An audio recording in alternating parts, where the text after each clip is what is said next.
आज की वीडियो में हम तीन कंसेप्ट को पढ़ने वाले हैं जिसका नाम है static local variable, static member variable और स्टैटिक मेंबर फंक्शन। सो जैसा कि स्टैटिक लोकल वेरिएबल जो होता है वो हम सी लैंग्वेज में पढ़ते हैं और ये बात यहाँ पे मेंशन भी की गई है। लेकिन यहाँ पे दो नए कंसेप्ट आते हैं सी प्लस प्लस में, स्टैटिक मेंबर वेरिएबल और स्टैटिक मेंबर फंक्शन। और स्टैटिक लोकल वेरिएबल तो हम सी प्लस प्लस में पढ़ते हैं, लेकिन उसके साथ हम ये दो और एक्स्ट्रा कंसेप्ट को पढ़ते हैं। इसको सिर्फ हम पढ़ते हैं C language. So static local variable क्या होता है इसके बारे में थोड़ा सा हम बता देते हैं कि static local variable is the concept as it is taken from C. जैसा हम सी प्रोग्रामिंग लैंग्वेज से इस कंसेप्ट को लिए वैसा बिल्कुल सेम सी प्लस प्लस में भी इसका वर्क होता है। ऐसा कुछ डिफरेंट नहीं है। They are by default initialise to zero. इसका मतलब ये होता है कि अगर हम स्टैटिक लोकल वेरिएबल को इनिशियली अगर कोई वैल्यू नहीं देते हैं तो बाय डिफ़ॉल्ट वो उसे जीरो मान के चलता है। अगर हमने इनिशियली कोई वैल्यू दी है तो फिर इनिशियली उसकी वही वैल्यू रहेगी, लेकिन अगर हम वैल्यू नहीं देते हैं तो बाय डिफ़ॉल्ट वो उसे ज़ीरो कंसीडर करता है। मतलब स्टैटिक लोकल वेरिएबल का इनिशियल वैल्यू ज़ीरो होगी अगर हम उसे डिफाइन नहीं किए। फिर उसके बाद तीसरा पॉइंट आता है कि their lifetime is throughout the program. और इसका इस वेरिएबल्स का जो एग्जिस्टेंस होगा वो थ्रू आउट प्रोग्राम होगा। हम जैसे नॉर्मल जो वेरिएबल बनाते हैं तो उसका, अभी जैसे मान लीजिए कोई नॉर्मल वेरिएबल होता है तो उसमें क्या होता है कि उसका जो एग्जिस्टेंस होता है तब तक ही होता है जब तक हम उस लोकल वेरिएबल को, चाहे वो किसी फंक्शन में हो या फिर चाहे किसी क्लास में हो, तो उसका एग्जिस्टेंस तभी तक रहता है। लेकिन स्टैटिक लोकल वेरिएबल्स का थोड़ा सा डिफरेंस होता है मेथड, कि इसमें क्या होता है कि हम इसकी वैल्यू को तब तक कंसीडर करते हैं जब तक कि आपका पूरा जो कोड है वो कंप्लीटली एग्जीक्यूट नहीं हो जाता। तो इसका ये मतलब होता है कि their lifetime is throughout the program. अभी जैसे यहाँ पे एक छोटा सा कोड लिखा है तो इसके बारे में मैं थोड़ा सा आपको बताता हूँ। जैसे ये आपका एक वेरिएबल है एक्स और एक वेरिएबल वाई। अब इसके बारे में ध्यान से देख लेते हैं। अब यहाँ पे जो x है आपका वो आपका स्टैटिक वेरिएबल और कैसा है, इंटीजर है। और जो आपका y है वो आपका लोकल वेरिएबल है, वो आपका स्टैटिक वेरिएबल नहीं। तो इसका मतलब ये हुआ कि अगर ये फंक्शन एग्जीक्यूट होगा तो x की जो वैल्यू होगी वो थ्रू आउट द एग्जीक्यूशन मतलब कि एग्जिस्ट करेगी, अपडेट होगी, डिपेंड अपॉन उसका जो कंडीशन होगी, जो सिचुएशन होगी। लेकिन y हम जितनी बार इस फंक्शन को रन करेंगे उतनी बार जो y की वैल्यू होगी वो बार बार क्या होगा, अ,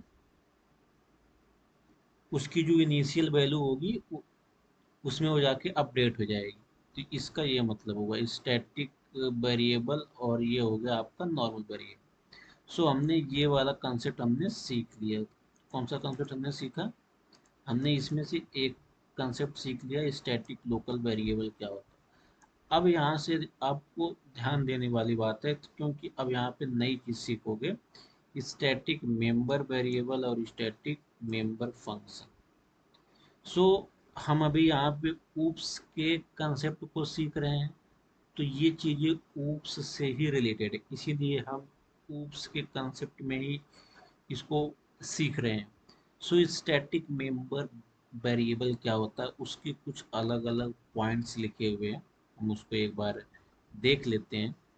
कि static member variable declared inside the class body. पहली बात यह है कि जो आपका स्टैटिक मेंबर वेरिएबल होता है वो क्लॉज बॉडी के अंदर इनिशियलाइज या डिक्लेयर किया जाता है, ये इसका मतलब हुआ पहले पॉइंट का। फिर also known as class member variable, इसे हम क्लास मेंबर वेरिएबल के नाम से भी जानते हैं, या फिर हम इसे सिंपली स्टैटिक मेंबर वेरिएबल भी बोल सकते हैं। इसे क्लास मेंबर वेरिएबल इसलिए बोलते हैं क्योंकि ये क्लास के अंदर बनाया जाता है। ये हो गया दूसरा पॉइंट।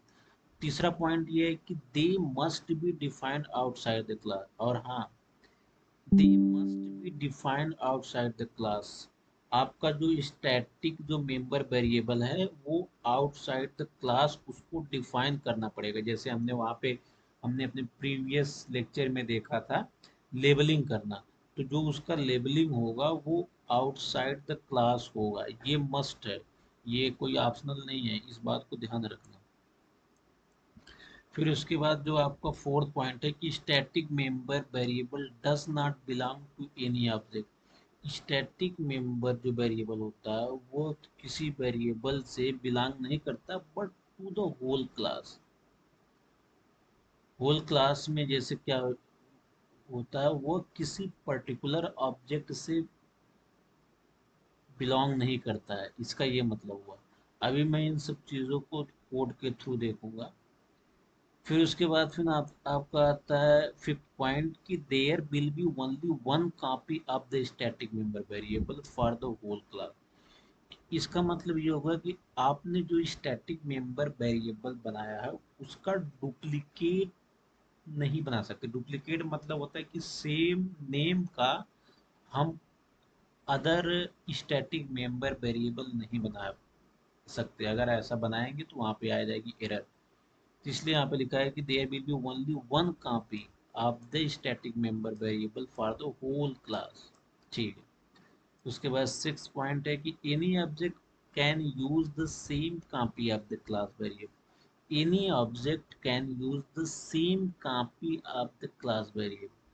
कोई भी ऑब्जेक्ट जो होगा कैन यूज कर सकता है the same copy of the class variable.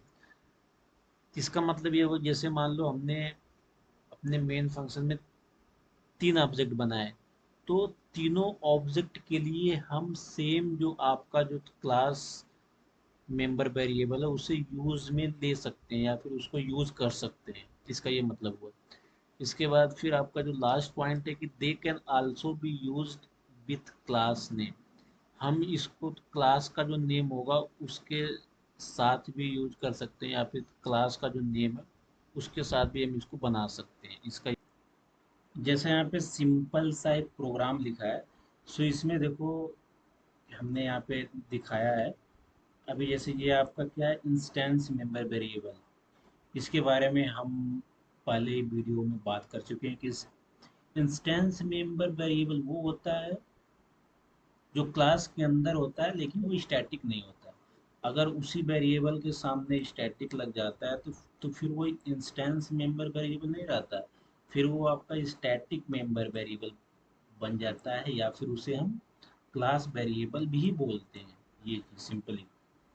अब हम आते हैं अपने थर्ड कंसेप्ट पे जिसका नाम होता है static member function. Static member function simple सी बात है, जैसा स्टैटिक मेंबर वेरिएबल हम वहाँ पे वेरिएबल बनाते हैं, हम वहाँ पे फंक्शन बनाते हैं, और फंक्शन के सामने हम लिख देते हैं, क्या लिख देते हैं, स्टैटिक।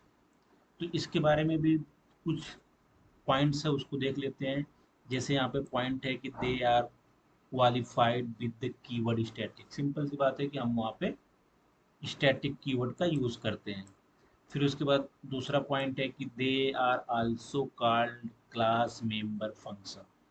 हम जैसे वहाँ पे उसको क्लास मेंबर वेरिएबल बोलते थे, यहाँ पे उसको बोलेंगे क्लास मेंबर फंक्शन बोलेंगे, सिंपल सा बात।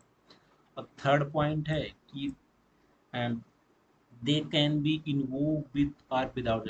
यहाँ पे ये चीज़ सीखने की बात है। हम स्टैटिक मेंबर फंक्शन को विथ ऑब्जेक्ट और विदाउट ऑब्जेक्ट भी इसे हम यूज कर सकते हैं, या फिर इसे हम कॉल कर सकते हैं अपने प्रोग्राम में। ये चीज़ आपको सीखने की ज़रूरत है, ये आपके लिए हो सकती है नई चीज़ कि हम स्टैटिक मेंबर फंक्शन को ऑब्जेक्ट के साथ और ऑब्जेक्ट के बिना भी इसे हम कॉल कर सकते हैं ये चीज़।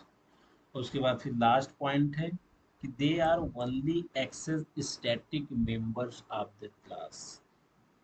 दे can only access static members of the class. अब हम इसी चीज़ को कोड के थ्रू देखते हैं, जैसा कि सेम हमने वही लिखा था कोड। ये आपका इंस्टेंस मेंबर वेरिएबल होता है क्योंकि इसके सामने स्टैटिक नहीं लगा है, लेकिन ये क्लास के अंदर है, इसलिए बोलते हैं इसे। ये देखो, ये क्लास का पार्ट है ना यहाँ तक, ये यहाँ तक, यहाँ से, अरे यार, क्लास, ये क्लास का पार्ट है यहाँ तक। सो इसे बोलेंगे इंस्टेंस मेंबर वेरिएबल। ये होता है आपका स्टैटिक मेंबर वेरिएबल या फिर क्लास वेरिएबल बोलते हैं। उसके बाद फिर देखो यहाँ पे ये हमने फंक्शन बनाया है सेट आर वाई, जो वाइड रिटर्न टाइप का है, और हमने इसके पहले लिख दिया है स्टैटिक। सो ये क्या है आपका static member function. So I hope आपको ये तीनों कंसेप्ट समझ में आए होंगे। स्टैटिक मेंबर वेरिएबल या फिर स्टैटिक वेरिएबल या फिर स्टैटिक मेंबर फंक्शन, ये क्या होते हैं। अब हम अपने नेक्स्ट वीडियो से पढ़ने वाले हैं अपने नए कंसेप्ट को, जिसका नाम होगा कंस्ट्रक्टर इन C++। सो आज के लिए इतना ही, धन्यवाद।